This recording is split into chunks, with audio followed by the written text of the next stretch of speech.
बहुत से लोगों के मन में यह सवाल आता है कि उनके रिश्ते में दरार क्यों आ रही है, सामने वाला उन्हें नजरअंदाज क्यों कर रहा है या अहमियत नहीं दे रहा।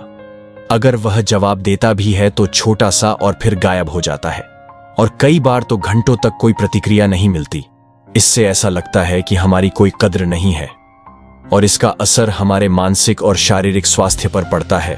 अगर आप भी इसी तरह की स्थिति का सामना कर रहे हैं तो इस वीडियो में मैं आपको 5 ऐसी बातें बताऊंगा जिन्हें अपनाकर आप अपनी स्थिति बदल सकते हैं। इन बातों को समझने के बाद आपको लगेगा कि वही व्यक्ति अब आपकी ओर आकर्षित हो रहा है और आपसे बात करने के लिए बेताब है। इसलिए इस वीडियो को अंत तक देखें ताकि आपको उन तरीकों का पता चल सके जिनसे आप अपनी स्थिति में बदलाव ला सकते हैं। अब बिना देर किए मेन बात पर आते हैं। अगर कोई व्यक्ति आपको नजरअंदाज कर रहा है, आपको महत्व नहीं दे रहा या समय नहीं दे रहा, तो इसके पीछे एक मनोवैज्ञानिक कारण होता है। जब कोई व्यक्ति हमारे पीछे भागता है तो इससे हमारे अंदर छिपे अहंकार को संतुष्टि मिलती है। हमें अच्छा महसूस होता है कि कोई हमारे इतने पीछे पड़ा हुआ है। लेकिन जो लोग अपने ईगो में डूबे होते हैं वे अक्सर दूसरों का फायदा उठाते हैं या उन्हें अपने हिसाब से मैनिपुलेट करते हैं। इस स्थिति में यह समझना जरूरी है कि आपको क्या कदम उठाने चाहिए ताकि उनके अहंकार को आपकी वजह से संतुष्टि मिलनी बंद हो जाए। जैसे ही उनका ईगो आपकी तरफ से संतुष्ट होना बंद हो जाएगा, वे खुद आपके करीब आने की कोशिश करेंगे। आखिरकार हम सभी इंसान हैं और सभी में भावनाएं होती हैं। फर्क बस इतना है कि वे अपनी भावनाओं को उतना जाहिर नहीं करते जितना आप करते हैं। तो इस स्थिति से निपटने का पहला कदम है अपनी एक्सपेक्टेशन को कम करना। यह समझना जरूरी है कि रिश्तों में रहते हुए हम सभी अपने पार्टनर से कुछ उम्मीदें रखते हैं। हालांकि सामने वाले की अपेक्षाएं बदल भी सकती हैं। कई बार वे आपको पीछे दौड़ाने, आपको परेशान करने या रुलाने में आनंद महसूस करने लगते हैं, जबकि आपकी ओर से उनका साथ और प्यार बनाए रखने की ख्वाहिश रहती है। ऐसे में सबसे पहले अपनी अपेक्षाओं पर नियंत्रण रखें। खुद पर थोड़ा संयम रखते हुए उन्हें भी यह एहसास दिलाएं कि आपकी भी अपनी एक अहमियत है। अगर वे आपकी वैल्यू नहीं समझ रहे हैं तो खुद को थोड़ा पीछे हटाएं। जैसे ही उन्हें एहसास होगा कि आप अब उनकी ओर नहीं भाग रहे हैं, तब वे आपकी कदर करने लगेंगे। अक्सर ऐसे हालात में रिवर्स साइकोलॉजी असरदार साबित होती है। अगर कोई व्यक्ति आपको नजरअंदाज कर रहा है या आपको अहमियत नहीं दे रहा है, तो जितना ज्यादा आप उसके पीछे भागेंगे वह उतना ही आपसे दूर होता जाएगा। इसलिए अगर आप लगातार कॉल कर रहे हैं और कोई जवाब नहीं मिल रहा है, तो कुछ समय के लिए खुद को रोकें। कुछ दिनों के लिए उनसे बात करना बंद कर दें। अगर आपके रिश्ते में सच में प्यार है तो वह दोनों ओर से होना चाहिए। लेकिन जब सामने वाले को यह यकीन हो जाता है कि आप उनके पीछे ही पड़े रहेंगे, तो उनके लिए सब सामान्य और साधारण लगने लगता है। जिस दिन उन्हें लगेगा कि अब आप उनके पीछे नहीं भाग रहे हैं, उनकी भी वही चाहत और लगाव फिर से जागेगा। वे भी आपको प्यार करते हैं और इस एहसास के बाद वे खुद आकर आपसे बात करना चाहेंगे। लेकिन इसके लिए आपको खुद पर संयम रखना होगा। कम से कम 3-4 दिन से 1 हफ्ते तक के लिए यह कठिन कदम उठाना पड़ सकता है, लेकिन इस समय में यह जरूरी है कि आपको अपने व्यवहार में बदलाव की आवश्यकता है। अगर कोई व्यक्ति आपके साथ एक विशेष प्रकार का व्यवहार कर रहा है तो उस व्यवहार का सामना करने के लिए रिवर्स साइकोलॉजी का सहारा लें। दूसरी बात जो आपको ध्यान में रखनी चाहिए वह है सोशल मीडिया पर उदास स्टेटस या स्टोरी लगाना बंद कर दें। जब रिश्तों में समस्याएं आती हैं, जैसे कि झगड़ा या ब्रेकअप, तो अधिकतर लोग सोशल मीडिया पर उदासी भरे स्टेटस डालने लगते हैं। जब आप उदास स्टेटस डालते हैं या अपनी तकलीफ को जाहिर करते हैं, तो सामने वाले व्यक्ति के अहंकार को और संतुष्टि मिलती है। उन्हें लगता है कि आप उनके बिना टूट गए हैं, उनकी कमी में तड़प रहे हैं और आपके जीवन में उनकी इतनी अहमियत है कि आप उनके बिना रह नहीं सकते। इसका नतीजा यह होता है कि उनका ईगो और बढ़ जाता है। इस स्थिति से निपटने का सबसे अच्छा तरीका यह है कि इस समय का उपयोग अपनी जिंदगी और अपने कौशल को निखारने में करें। रिश्तों में समय देना सही है, लेकिन जब चीजें बिगड़ने लगे और बातचीत बंद हो जाए, तो उस समय को अपनी व्यक्तिगत प्रगति और विकास में लगाएं। यह शुरू में थोड़ा मुश्किल हो सकता है, लेकिन यह बहुत जरूरी है। इससे सामने वाले व्यक्ति को एहसास होगा कि आप उनके बिना भी खुश रह सकते हैं। इसके बजाय अगर आप अपनी जिंदगी में खुश और सकारात्मक चीजों पर ध्यान देंगे तो सामने वाले व्यक्ति को झटका लगेगा।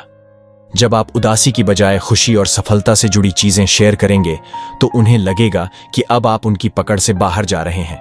यह स्थिति उन्हें यह सोचने पर मजबूर करेगी कि वे आपको खो रहे हैं। इसलिए खुद पर संयम रखें और अपनी जिंदगी में खुशियां और संतोष खोजें। तीसरी बात यह है कि सामने वाले व्यक्ति को अधिक महत्व देना बंद करें। इसका मतलब यह नहीं है कि आप उनका अपमान या डिसरेस्पेक्ट करें, बल्कि जितनी इज्जत वे आपको देते हैं उन्हें भी उतनी ही इज्जत दें। ऐसा नहीं होना चाहिए कि आपने उन्हें भगवान बना दिया है और उन्होंने आपको एक गुलाम की तरह ट्रीट करना शुरू कर दिया है। रिश्तों में संतुलन होना जरूरी है और यह दोनों तरफ से होना चाहिए। अगर आप अकेले ही सारी मेहनत करेंगे और सामने से कुछ नहीं मिलेगा तो वह रिश्ता टिक नहीं सकता। अगर सामने वाला आपको अनदेखा कर रहा है और फिर भी आप उन्हें वह महत्व दे रहे हैं जिसके वे हकदार नहीं हैं, तो आपको थोड़ा रुकना होगा। खुद को उनकी नजरों में छोटा ना बनाएं, क्योंकि रिश्तों में कोई भी बड़ा या छोटा नहीं होता, दोनों का एक समान अधिकार होता है। इसलिए अपनी मर्यादा बनाए रखना और अपने आत्मसम्मान को सुरक्षित रखना जरूरी है। अपने जीवन में अपनी पहचान और आत्मसम्मान को बनाए रखना बहुत जरूरी है। चौथी और सबसे महत्वपूर्ण बात है अपने इमोशंस पर काबू पाना। असली खेल तभी शुरू होता है जब आप अपने इमोशन को नियंत्रित करना सीख जाते हैं। यदि आप भावनात्मक रूप से परिपक्व हैं तो इन सभी परिस्थितियों को सरलता से संभाल पाएंगे। लेकिन अगर आप अपने इमोशंस पर नियंत्रण नहीं रख पाते हैं और किसी के पास बार बार विनती कर रहे हैं, जैसे प्लीज एक बार बात कर लो, एक बार मिल लो, तो यह आपके आत्मसम्मान को बहुत अधिक नुकसान पहुंचाता है। जब आप खुद को इतना गिरा देते हैं तो सामने वाले का अहंकार और भी बढ़ जाता है और उन्हें यह लगने लगता है कि आप उनके बिना कुछ भी नहीं है। यह स्थिति तब उत्पन्न होती है जब हम अपनी मानसिकता इस तरह बना लेते हैं कि हमारी पूरी दुनिया वही एक व्यक्ति है। अगर आप अपने सभी कनेक्शन काटकर सिर्फ एक व्यक्ति पर निर्भर हो जाते हैं तो उसकी मौजूदगी ही आपकी दुनिया बन जाती है। लेकिन जब वह व्यक्ति चला जाता है तो पूरी दुनिया बिखर जाती है। इससे बचने के लिए अपनी दुनिया को बांट कर रखें। याद रखें कि आपकी दुनिया सिर्फ वही व्यक्ति नहीं है, इसमें आपके माता पिता, भाई बहन, दोस्त और अन्य प्रियजन भी शामिल है। अगर एक हिस्सा चला भी जाए तो भी आपके पास अन्य लोग हैं जो आपकी परवाह करते हैं और आपका सहारा बन सकते हैं। अंततः अपने इमोशंस पर नियंत्रण रखें। झुकना कोई बुरी बात नहीं है। अगर आप किसी से प्यार करते हैं लेकिन बार बार सिर्फ आप ही झुक रहे हैं और सामने वाला आपको गुलाम की तरह ट्रीट कर रहा है तो यह सही नहीं है। ऐसे समय में झुकना बंद करें। पांचवी और अंतिम बात है स्वयं की देखभाल, यानी सेल्फ लव और सेल्फ केयर। अपने आप से प्यार करना और अपनी भलाई का ध्यान रखना सीखें। अपनी देखभाल करना सीखें। आप खुद महत्वपूर्ण हैं और आपकी जिंदगी में जो भी लोग हैं वे आपके जीवन में इसलिए हैं क्योंकि आप मौजूद हैं। अगर आप खुद की कद्र नहीं करेंगे तो कोई और भी आपकी कद्र नहीं करेगा। कोई भी व्यक्ति इतना महत्वपूर्ण नहीं होता कि उसकी वजह से आप अपनी कीमत को कम कर दें। लोग वही महत्व पाते हैं जो हम उन्हें देते हैं। इसलिए अपनी देखभाल करना शुरू करें और समझें कि आप कितने महत्वपूर्ण हैं। अगर आज आपको ऐसा लग रहा है कि किसी व्यक्ति के बिना आपकी दुनिया बिखर रही है तो अपनी जिंदगी पर ध्यान दें और खुद को आगे बढ़ाएं। 4 से 6 महीने बाद जब आप पीछे मुड़कर देखेंगे तो आपको एहसास होगा कि आप एक ऐसी स्थिति में थे जो जरूरी नहीं थी। स्टीव जॉब्स कहते हैं कि हम अपने जीवन को भविष्य में देखकर जोड़ नहीं सकते, लेकिन जब हम पीछे मुड़कर देखते हैं तो हर घटना का उद्देश्य हमारे समझ में आने लगता है।